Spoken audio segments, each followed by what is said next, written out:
I want to end with asking this question. What does it mean to discover late in life that you're still suffering physically from a severe trauma experienced as a child? As a 7-year-old, Rick Morton witnessed his older brother suffer third-degree burns. He was left to process this on his own, with his mother and siblings flying more than 1,000 kilometres away. Rick's father was physically present on their remote Queensland property, but entangled in an affair with the governess. Rick Morton writes in his new book, The Year of Living Vulnerably, about coming to terms with a diagnosis of post-traumatic stress disorder.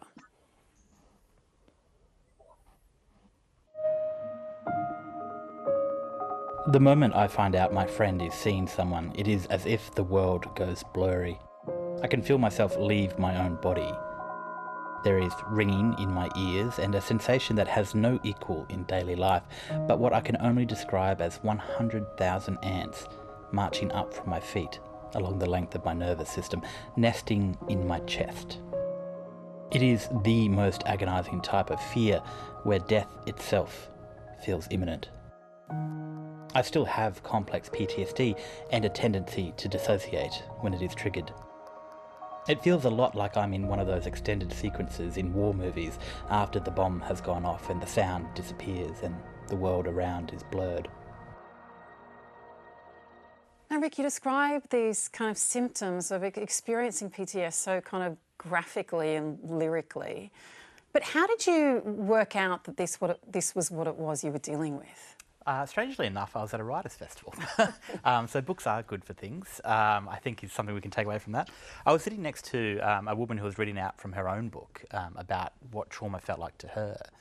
And I realised that she was describing precisely what happened to me every single time I had one of these episodes. And I'd been battling with these massive nervous breakdowns, or at least that's what I thought they were, for 7 or so years. And I just thought I had really bad anxiety. And so I was sitting there, and I remember it so clearly. I was on stage, and I just remember thinking, oh my God, I need to go see a specialist.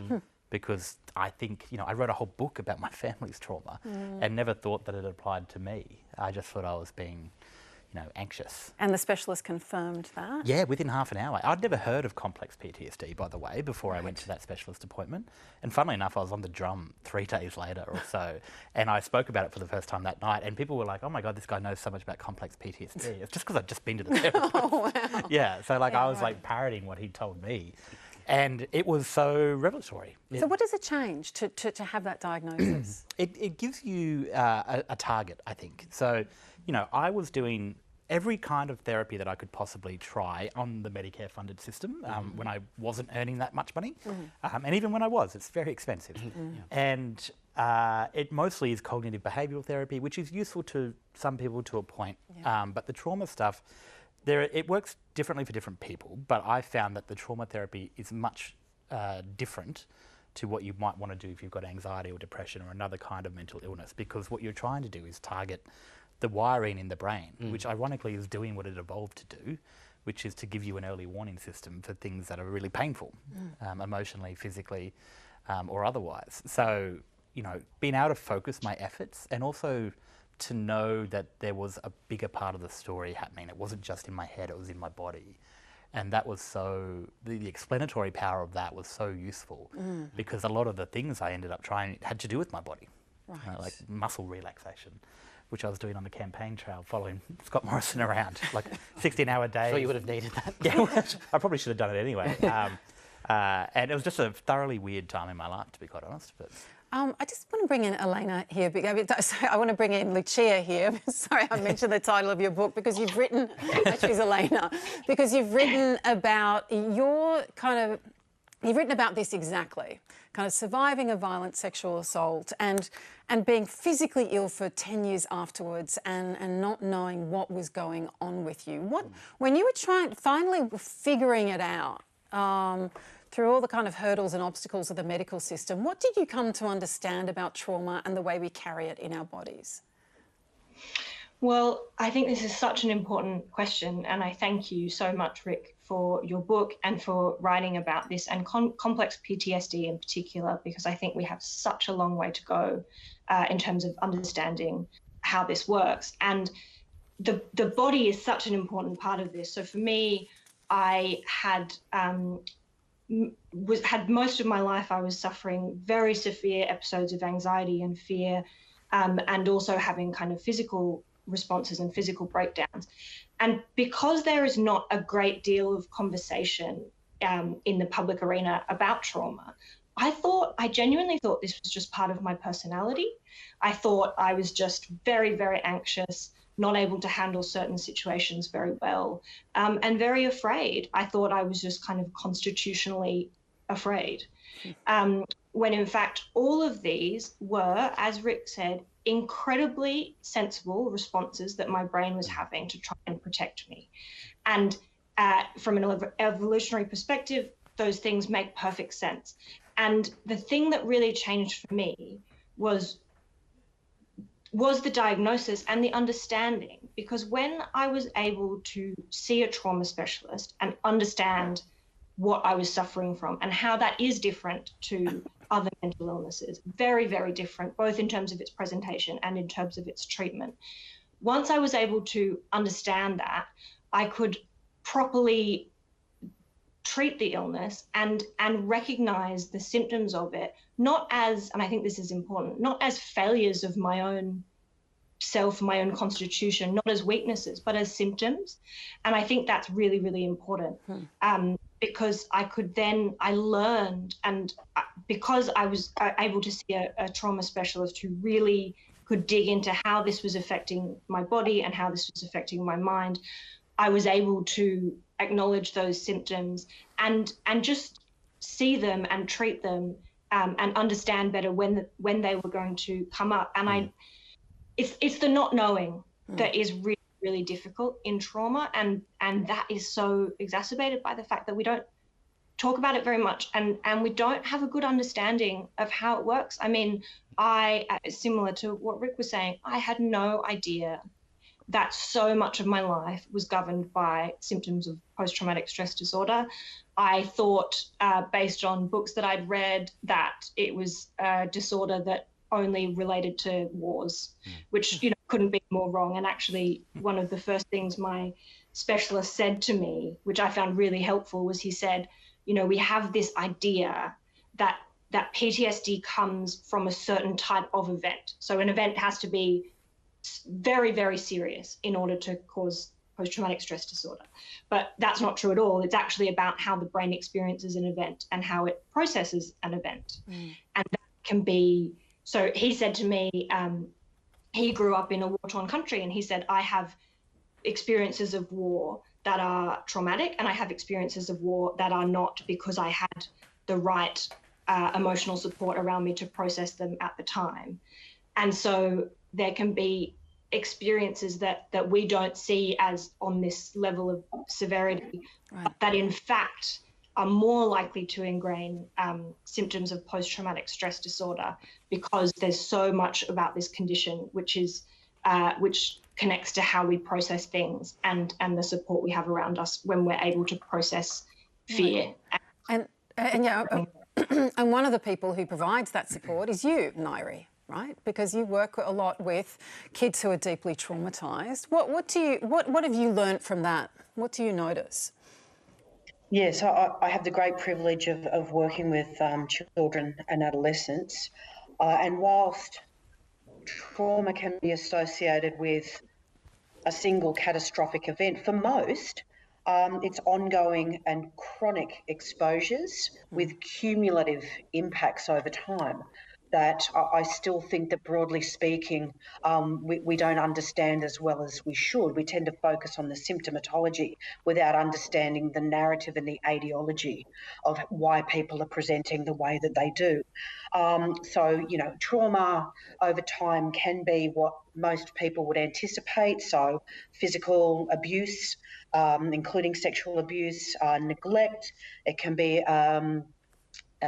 direct and indirect exposure to mental health issues in their family, the incarceration of family members, those with a substance abuse problem, for example. It can be instability, family and community violence. So what it then does is impact on every aspect of the development and the life of the children and young people. So everything from bonding and attachment to their ability to develop and maintain positive relationships, cognitive impairment and learning difficulties, behavioural disorders, as well as mental health issues and emotional wellbeing issues like anxiety, depression, self-harm, suicide, substance use, eating disorders. It's quite a diverse and broad spectrum. Right. We also have increasing biomedical evidence that demonstrates that trauma, and particularly trauma in childhood, predisposes us to an increased risk of chronic conditions, high blood pressure, cardiovascular disease, insulin resistance, diabetes, other endocrinological and metabolic disorders, failure to thrive in munchkins, which is what Rick writes about. Yeah, it's quite extraordinary. And in fact, for Aboriginal and Torres Strait Islander peoples and other vulnerable populations, the impacts are in fact transgenerational. And so trauma begets trauma, and we create these environments of impaired human capital. So until we become better equipped and have a better understanding of what trauma is, how we recognise that narrative, and for people that don't have the verbal capacity, whether they're children or those that are at a point where they've been so traumatised and haven't been supported to be able to express that, then their behaviour tells us everything that we need to know, and we need to be paying mind to that. Right, which is, I'm sure, what you're doing on most days, Ngiare. And Rick, this is part of your contribution to, with kind of the gift that you have to write, to do so kind of openly and honestly at the time you realise that you're vulnerable, to go ahead and double down and live vulnerably. You know, what did you find? Tell us what you found. You know? And like, I mean, this is the thing. I mean, I'm not the first person in Australia to have a trauma, developmental trauma, and I didn't want to speak on behalf of you guys on the panel, but in Indigenous Australia, it's particularly bad, and it informs everything about our lives. And having learnt of the kind of the way it bleeds through everything, I thought, you know, it would be, you know, I didn't know, and I'd written a whole book about trauma, and I didn't know. So, like, who else out there is not getting treatment? Who is not getting... Psychologists didn't tell me. 7 of them over 7 years didn't tell me, and they were lovely people. But so tell us, because there's so many things that you look at in here. Like you'll start off with a failure to thrive, with the need for physical touch, which took you to Japan, cuddling kind of fuzzy, furry robot seals that you seem to really fall in love with. I just wanted to hold a seal, Julia. Look, whatever it takes. And I couldn't break into SeaWorld, so it was... And you speak about forgiveness, you speak about cephalopods, like all these kinds of things.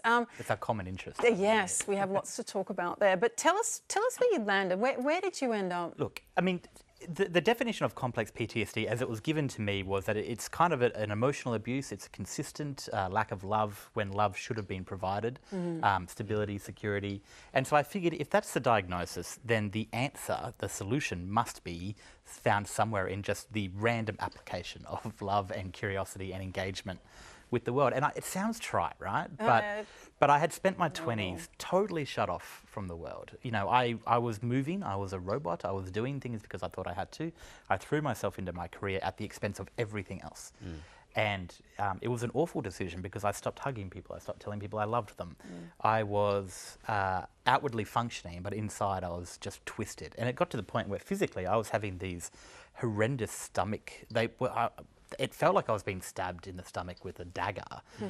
There was no medical reason for it except that I was under extreme stress, and to the point where I had to take myself to an ER at one point and then run away. So the answer to me was to write a book which I call the ultimate Venn diagram of Rick Morton interests, which is science, philosophy, a bit of personal essay, a bit of reporting about quirky little artefacts of living that just make life worth living, I think. And learning stuff is part of that. So staying open to the world instead of shutting yourself off is something that you found. Turning to face it, good and bad. And I know, look, it sounds easier said than done, and it is easier said than done. But, you know, having realised bits and pieces of this over the years, I realised with, you know, uncontrovertibly, that it has helped. And it, you know, bit by bit over the years, it's made me a better person, a more loving person, and a more open person.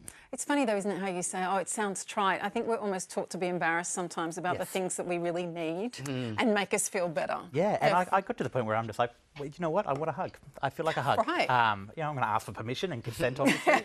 Not please log into the app. Yes. It says here you've been, and, you know, things like that. But it's just like, well, do you know what, we're all the same. We've all got stuff going on. Totally, so totally. I'm into it. Geoffrey? No, I think it's. I haven't read the book, but after this, I will. There are no obligations. No. This is fascinating because I think one of the things it does highlight is that, particularly where you've got a background that doesn't accord to the particular white heterosexual male that society is built around in our country and in our society, there is bound to be things that occurred in your life that actually do rewire you. And I find heading into my 30s, I start to be reflective, and goodness knows how twisted I'll be in 10 years' time. But you think about, why am I reacting the way I am? Why do I think the way I am? Is that normal? Is that tingling sensation that's running up my spine just what everyone feels when there's a moment of stress? And just listening to you makes me go, gosh, it isn't something I've ever thought about going to explore. Most of us see psychologists, and we take that assessment as being, that's the end of it. The printout. But there might be more. And it might just be the beginning, yeah, according to the Rick Morton path of living vulnerably. I'm going to go hug a seal. I just want to say, if this topic has raised any issues for you at all, we have to call Lifeline. You don't have to call. If you would like to call, Lifeline. 13 11 14 or Beyond Blue on 1300 22 46 36.